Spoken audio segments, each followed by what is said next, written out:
Dalo nwanyị ọma maricha.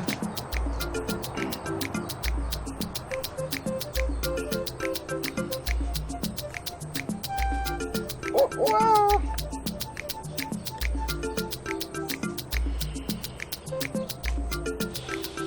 Ah. Hey. Anu mana dia?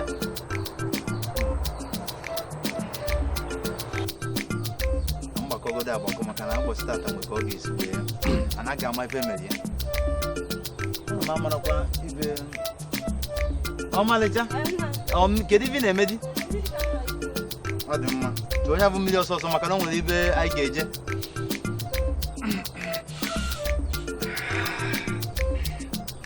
Mara kau mali ada nu nagi. Mali itu SB itu sos milih. Mara mau milih kan kamu tak. Mana kan ini megodu.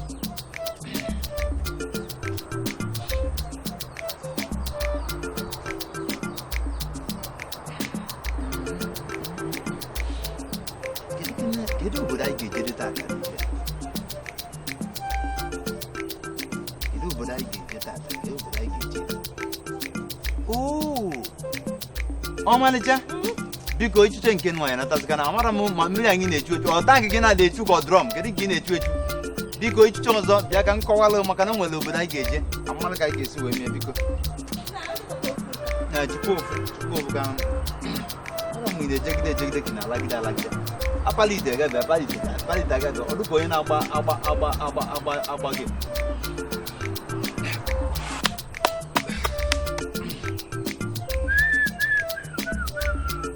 Tak ada dua. Ini jiwa bata.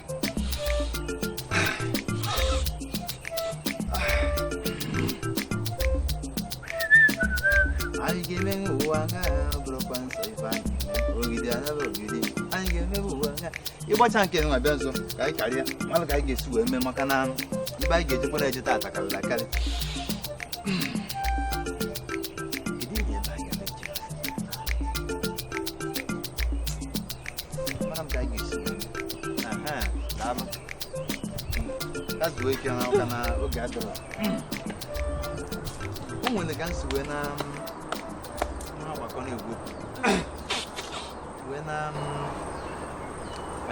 na atụgharị uche na-asị ka anyị ga-esi wee jeta na obodo onyoko mita maka ga nsi wee na-enyo ụgbọchago m ụtaba wee kpọrọ onyoko m mgbe onye chepụta obodo a na-akpọ Nsugbe nke dị na mpaghara Anambra East anụgo m akụkọ na ntị mana achọrọ m ka njiri anya maka na ijiri anya wee ofe ya kweta na ibe a na-eme bụ eziokwu iji achọrọ m ka ndị uju anya bụ obodo maka na ibe anyị na-ajụ m ajụjụ anyị na-ajụ maka empowerment ị ga-abụ empowerment ibe a iji tize wee bata then kọwalụ m kedu ebe ị chọrọ ka m wee kwalite ọnọdụ maka na ọ bụrụ na mmịa nna aṅụ ma ụta ịmụ anwa wee kpa aka n'ụtaba ma metụ mmịa m aka eme nga alụ ya bụ anyị jechie nya bụ obodo wee bata wee gwazie m etu m ga-esi wee kwalite empowerment kwalite ego ọnọdụ ya bụ achọrọ m ka ndị je maka na ife nkiri dị na obodo ahụ erike nke edebere dị n'akụkụ jụrọzi m obodo ọbụ anụ nke si na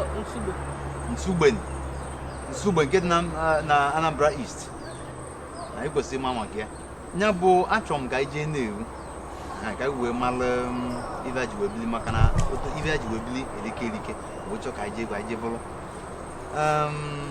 amara m ị ga-ala ikwa je na-ewu na anyị nsogbu adịghị nke ịkọtọrọ ilu ka onye tara aka ntị mana nsogbu adịrọ mpụ ụdị mmadụ ntapụrụ ya ife mere bụ na anyị ga-eji kpokọta ngwugwu anyị maka na oge adịrọ ka anyị wee nwee ike wee baa moto wee jee maka na achọrọ m ka anyị jee ebe ahụ wee nata wee nwee ike wee kwado ebe ndị ọzọ anyị ga-eme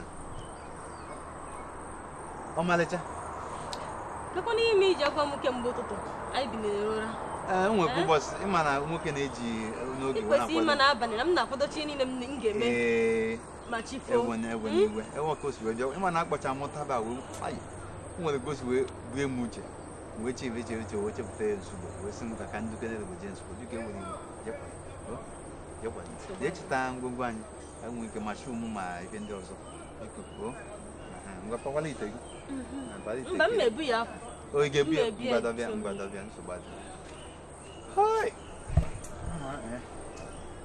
a na-eme adịrọkwa ntachapacha mana ka a na-ejigodo Nsugbe anyị ga-elu Nsugbe tata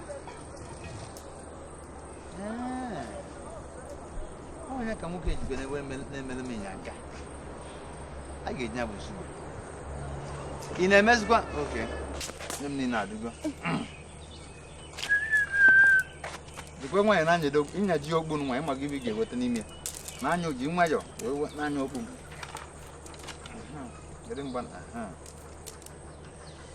ife anyị nyelu m ihe na ụtaba gị ka nje dobe gị mba afọ nke ụtaba m ejila aka m jikwu ya maka enweghị afọ n'ezi ịnya n'ime ịnya n'ime na-abụ mgbe mana ka isa ezi wee na-eme nke a kala gị ọ ka ndowe gị ji mkpa ụtaba eje na mmechezi mgbe m binye mmechezi mma amaka ga-esi maka onwe ike ụtaba agwọ m na-ebu mkpọnwekwa uli ọzọ ka m jee ka m eji nwayọ akpụkụ gị dị kedu ka m ga-esi wee mekwe akpụ mmadụ n'akụkụ anyị pụọ nchụtazi elu ga-wee gawa ngwa nwoke na ife ngwa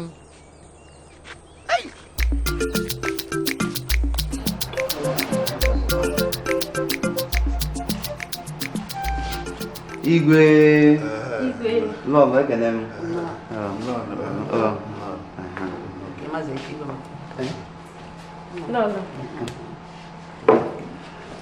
igwe anyị bụ ndị ọgamba ọrụ anyị bụ ịga obodo dị iche iche wee jee mmalụ ibe obodo ji okwụlụ malụ ife dịgasị ebe ahụ dị mma nkiri ndị mmadụ ga na-achọ ka ha mata nwaanyị ka m ji wee kpọrọ ụlọ maka na ọ na-ala ike iji na-ele ya anya wee sị ka anyị kpọta ya tata na obodo unu ka o wee fụ ihe ndị ukwu ji wee bili dịka obodo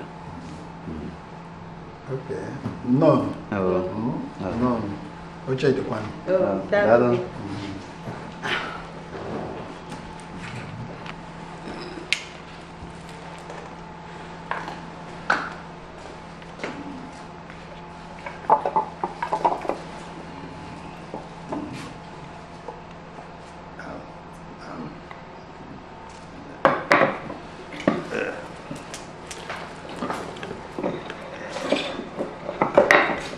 ka o si dị na omenala Igbo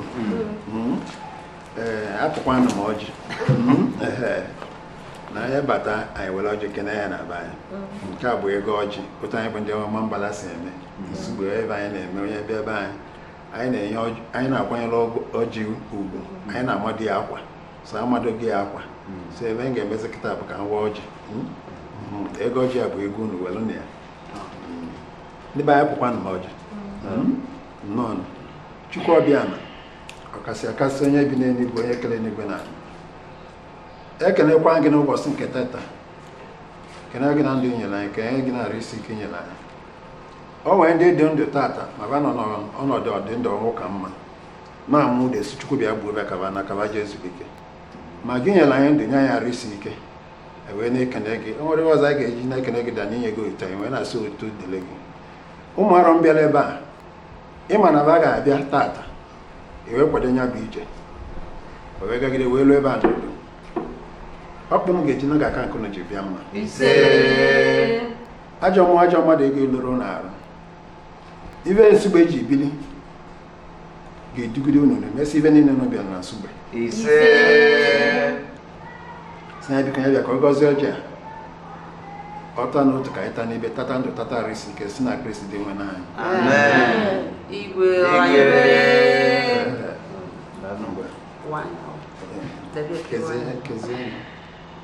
igwe ekene m lọlọ ekenekwu m maka itusu wee na-anya ọbịa dịka ịbịa n'ụbọchị nke tata dịka Igbo kwuru n'okwu wee sị na akpakwa na-akpa alalụ n'ute dịka oge m na-alọrọ m na-abịa nwere ajụjụ dị iche iche ọ sị na ọ ga-ajụ nwesị ya nwayọ mgbe anyị rutere ebe anyị na-eje ka o wee jụọ nya bụ ajụjụ ọ ga-amalite na ajụjụ ndị nke o nwere ọ ga-ajụ ya lọlọ daalụ igwe daalụ obi m jupụtara na ajụjụ mana ama m na ọ bụrụ ọsọ gị ya aza m ya bụ ajụjụ ọ ga-aka mma nnụ n'ọnụ gị anyị anụ n'ọnụ lọlọ nụkwa n'ọnụ ndị ichie na PG na ndị ọzọ atatụ aka atatụ ụkwa igwe ajụjụ izizi mma achọ ịjụ gị bụ achọrọ m ịma omenala dị iche iche ndị Nsugbe na-eme olile anyị na-eli bụ otite mgbe a ka ọnya kasịrị eli anyị na-eli ji can celebrate. I'm not possible. I'm a bomber harvest. So, my son, you're going to get one with me. And yeah, I want to kind of ogalete. I want to, if a job. I want to go. So, I'm even in a really in Western Nsugbe. Mana igwe ke mbunu je mekarisi oridi a. Odili ka sene bụ October ka nya bụ otite. October. Dalu. Ya bụ ịwaji. Ndị ọbịa na-esonyebere na ime ya bụ Otite a bụ nnukwu olili anyị na ndị ọbụla na-invite ọkwụ gị masị ebe ọzọ ị ga-emefa invite abịalụ gị. Oge mbụ ịga na oyibo na-ekọrọ ọbịa ndị mmadụ na-ejesi neighboring community invite their friends abịa for the oriri. So ọ bụrụ for Nsugbe only. Na mgbe aka ga-akpọ ndị ọkwụkwọ abịa soro gị ndị oriri. Ọ dị mma daalụ. Lọla bịakwa m n'akụkụ nke a sị na n'ime nwoke ọbụla na-eme ọfụma na-enwezi nnukwu nwaanyị na-akwụdebe nso. Ajụjụ nke m wee bụrụ kedu ka ụmụ nwaanyị obodo unu kedu nwere mmemme njiwe na-eweta ego n'otu maka na asị na etinye ụmụ nwaanyị na ife kwesịrị na ha ga-eme onyela aka ọrụ mmepe wee bata n'ime obodo o nwere mmemme dị iche iche na gị nọkọta ịkpọ ọgwụ okwesịba ka unu mee ka udo wee kwudosie ike n'obodo Enwere mmemme anyị na-emebe. Mmemme anyị na-emebe na-abụkarị na Ọgọst. Anyị wee na-akpọ ya Ọgọst meeting. For everybody, especially women. Nwaanyị ọbụla ga-abịa. Ana fe abịa anyị nwebe anyị na-agbakọ wee na-akụzili ife fa na-amarụ. Onye nwekwenụ nke atụmatụ o nwere o wepụta akụzie. Ọ bụrụ ime ncha, ọ bụrụ ime ude ka ịmụta, ọ bụkwanụ ime keeki ma garị a na-eme maka na ezigbo gọvanọ anyị a na-achị Anambra steeti na nwunye ya na-emeta anyị mma maka na o buru ife eji akwụ ọgarị injin bunye anyị bụ Nsugbe community. Yes, anyị wee kpọkọ ụmụ nwaanyị wee na-akụziri ha etu esi akwụ ọgarị. O bukwere injin nke ọzọ eji eme keeki, eji ebeki ihe ọbụla akpọrọ oven na ihe ndị ọzọ bunyekwa anyị bụ Nsugbe community. Si na anyị achọrọ ka anyị na-anọ nkịtị o wee doo anyị mma anyị wee bịa ya kpọkọba ụmụ nwaanyị anyị na-akụzisiri fa ka esi eme ihe ndị a niile. Oriri ọzọ bụ ogelete a igwekwu ogelete igwekwu mgbe a ka ụmụ nwaanyị anyị ji agbakọkwa mbọsị ha enwere ede eji esi ya bụ ogelete ede ka eji eme ya. So nwaanyị ọbụla ga-enwe ede na bie. So ụmụazị anyị ga na-eje n'ikwu nne ha niile ebe ọbụla nne ha si ma ụmụada ha na-eje. So ha bịa nwere komkom ha na-eje na-akọ kọkọ isikwa ịgbakwala ose ogelete iyawo apụta ha sị gị iyawo akọrọ kọkọ ịgbakwala ose ogelete iyawo inye ezimedi inye m ego iyawo. So n'ọnyanwụ anyị na ibupụtara ede ahụ isiri bunye ụmụazị ahụ na-eri obi adịghị mma. Ma ọ bụrụ na isiri ede ọ bụrụ ego n'isi ha si ọ bụrụ na inyere m ede inye m ego iwere ego nyeba wee jee kwa ebe ọzọ. So onye bụ na olili a bụ mainly for olili ụmụ nwaanyị.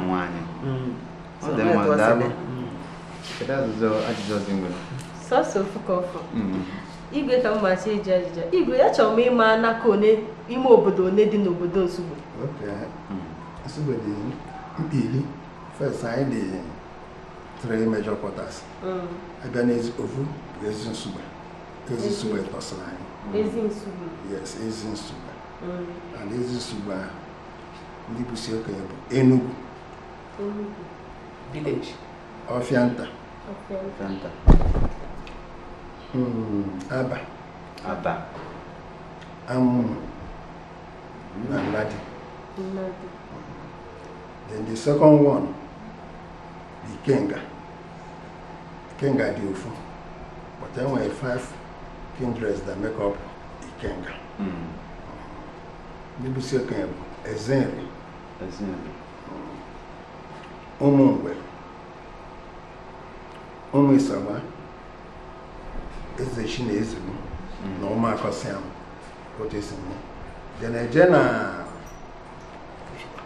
Ifite ndị bụsi okenye bụ amaọfụ gasịa ọbụla ha agbala agwa akpala agwa ma ọgụgharị otu aka Nsugbe. Ọ dị mma, daalụ. Ajụjụ ọzọ nwere mma ajụ bụ kedu ifu Nsugbe na-akwalite udo dịka etu Nsugbe na-arụ ya bụ etu Nsugbe na-ewepụta onye na-abịa igwe ọ na-enwe ezinụlọ na-ama ama iche kedu ka nsi ewepụta onye na-abụrụ na igwe? Igwe Nsugbe adịrọ hereditary. Ọ na-ereta ụta among the three major quarters mbụzọ bụ ọrụ ga-esi ike nga na Ifite. Ya bụ onye echicha onye ọzọ wesiri na onye achịsị apụọ maka onye chisiri na nsọ seed bụ John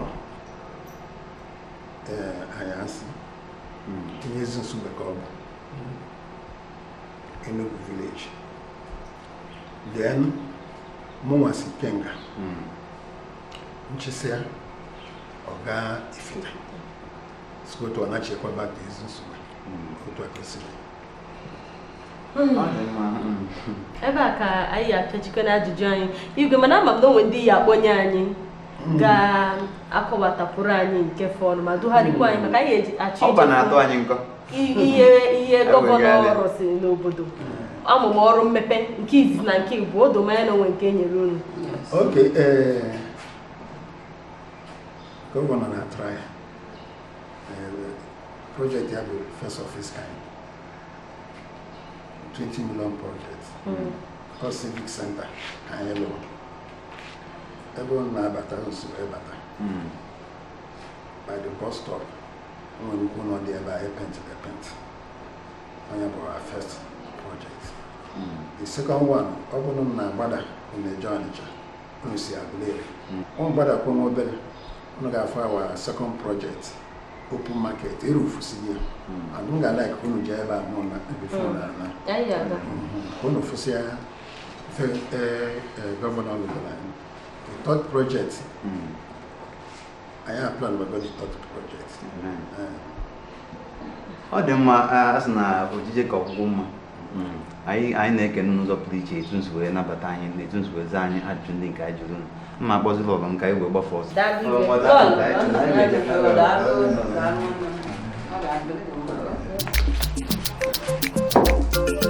Nna anyị daalụ. Ugbu a anyị achọ ịma obere akụkọ gbasara obodo a bụ Nsugbe. Etu o si wee malite. Any community in Igbo land, where on this in Wada, they came all war, left, right, and center. And the Lord got to a point, and then another said, yeah, a form was there, they just give themselves a name. Something mainly Abakotas there, Nsugbe, Bulufu, Buluan community, named Nsugbe. Ọ dị mma ọ bụrụ na m ajụkwana kedu aka ọrụ maọbụ ọrụ aka eji mara obodo Nsugbe maka na onwe ndị aka ọrụ bụ nkụ azụ. Predominant farmers and fishermen. That's what our people are. Nna anyị nwee ike ịgbarinwu oyibo ka ndị na-ekiri anyị wee. All right. Aka ọrụ ha bụ ọkụ azụ. Ịkụ azụ na ịkọkwa ọrụ ugbo. Ịkọ ọrụ ugbo eji amala anya very well. Nna anyị daalụ. Nwazi na ajụjụ ọzọ. Anyị agazi ka anyị gagharịzie ka anyị gafụ ma mmiri unu na-akụ azụ ya. Mmalụ ka ọ dị. Ihe duna anyị gaa na amụma ọrụ mmepe ndị unu rugoro arụ dịka igwe si wee kwuo. Nke gọọmenti nyere nkwado ya. Ọ dị mma. Nwa oge adịrọ ka anyị gbalụ fon na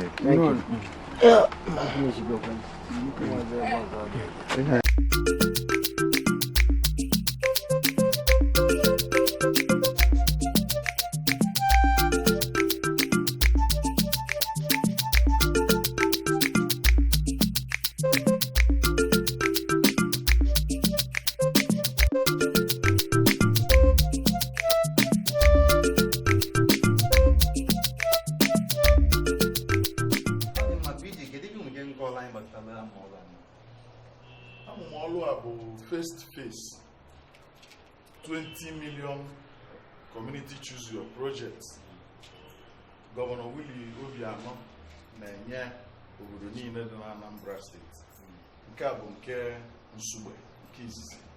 Unu n'anya unu ga-afụ ma anya bụ ọlụ n'ọgwụgwọ ọnwa ebele ife bụ ife fọdụzịla anyị enwe ya tiles a ga-akpazi aka ị n'anya fukwuo na ya bụ tiles na ọ dọgoro n'ime ebe a n'ọka etinye nsizi anya wee gbatọpụ ya pent ka ọ bụrụ na Nsugbe eyuzugoro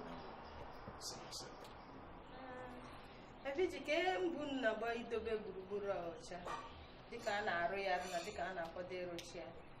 Ị na-anya ị ga-afụ na asụchasịgo ofu okirikiri ọ bụ na alụchasịa ebe a kịta ị ga-ekpochasị ebe ọ na-adị ọcha kpochasị anya nwere ife ga-eme na unyi ga na-abịa maka na ebe a bụ ebe obodo ga-anọ na-eme nzukọ akọlịta alụ so o nwere ife dị ka atịtị ịdị n'akụkụ ebe anyị ga-agbu ogige ya bụ na mgbe na-adịghị anya ga-ebido n'ọwa ebe a mee mgbe na-adịghị anya nwere ike n'izu ụka na etu ọlụ si fu aga kịta n'izu ụka na ka ebe ọzọ ikpe anyị aga anyị ga-ejekwu ka anyị fụ ebe a na-alụ the second phase of the 20 million community choose your project bụ afịa dịfụ na ndịda ebe a kịta a na-alụ 80 open shops maka agba nke abụọ nke 20 million community choose your project.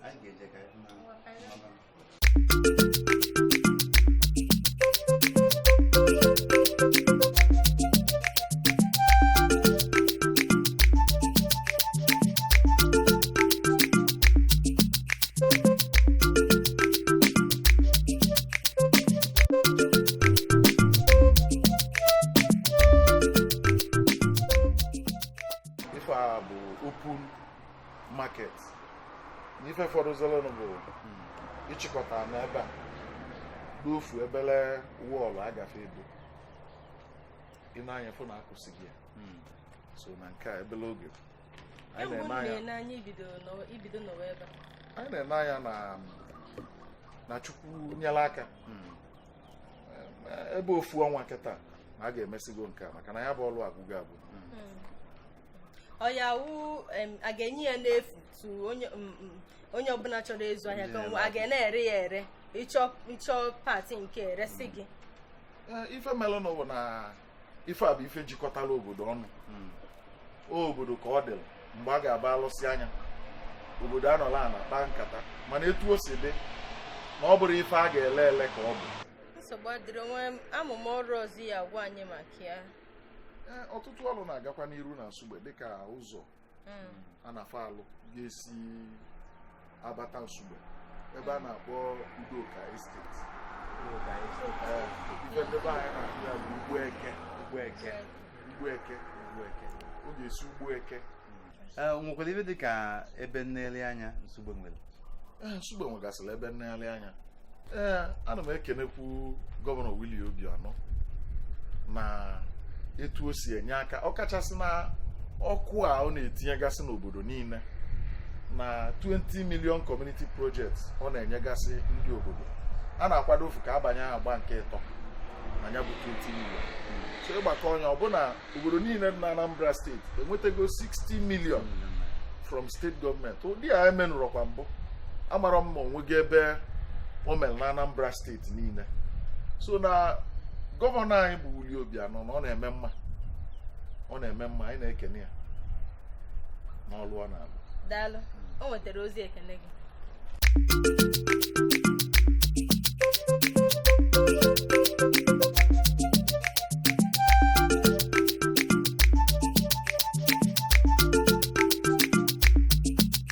Nke mmiri bụ nka.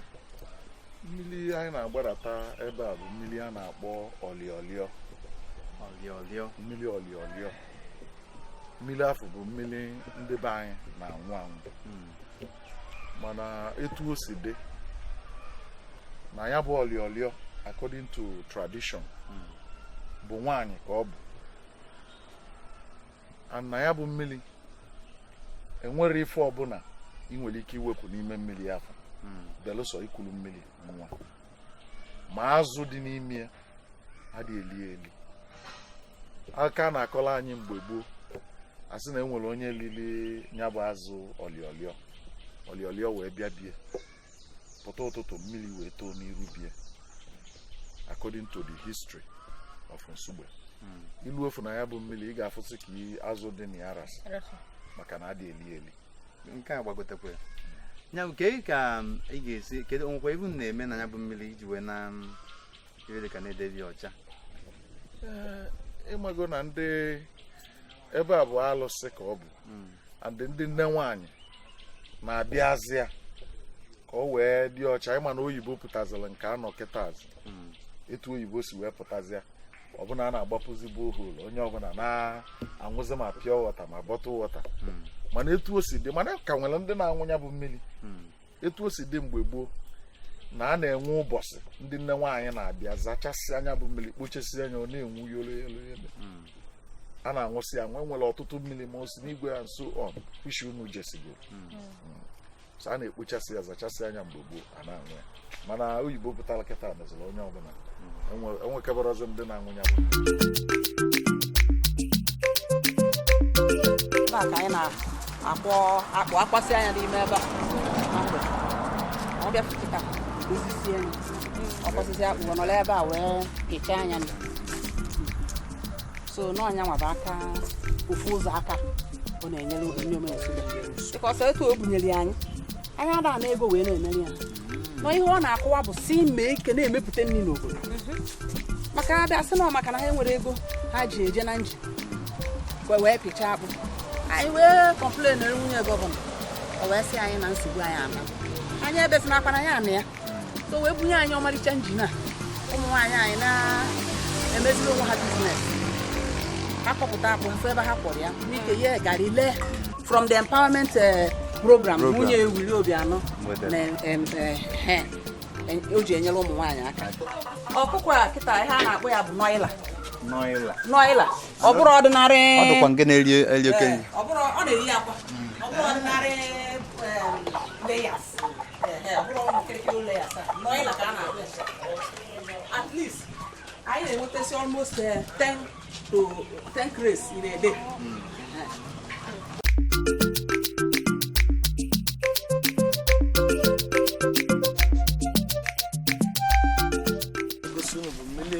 A na-akpọ osinigwe na waterfall.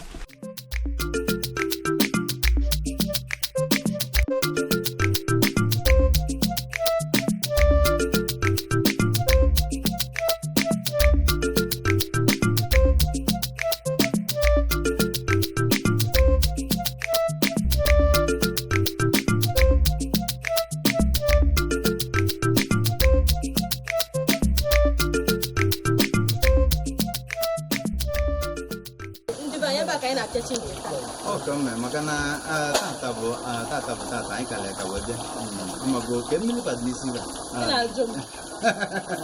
ọ bụ na anyị nọ mana azụ ga mmanụ adịghị na afụgara mmiri mbụ ndị be anyị ọ ya dị n'izu nke ọzọ anyị ewetekwara na ọmarịcha obodo ga-atụtọ obodo Nsugbe ọ ka bụ na ihe mmemme anyị bụ OGAMBA nke na-abịara gị n'ụlọ mgbasa ozi ABS 24 ya na 113 na Star Times 29 na Metro Digital n'ebe a ka anyị na-apịachi nke taa na-asị unu daalụ nke ozi esonyere anyị aka mbụ onye nke gị Onyekachukwu Ikochukwu afọ ndị Ifeanyi Okonkwo achọkwa ịkpọ m lọọ ka ọ dịzienụ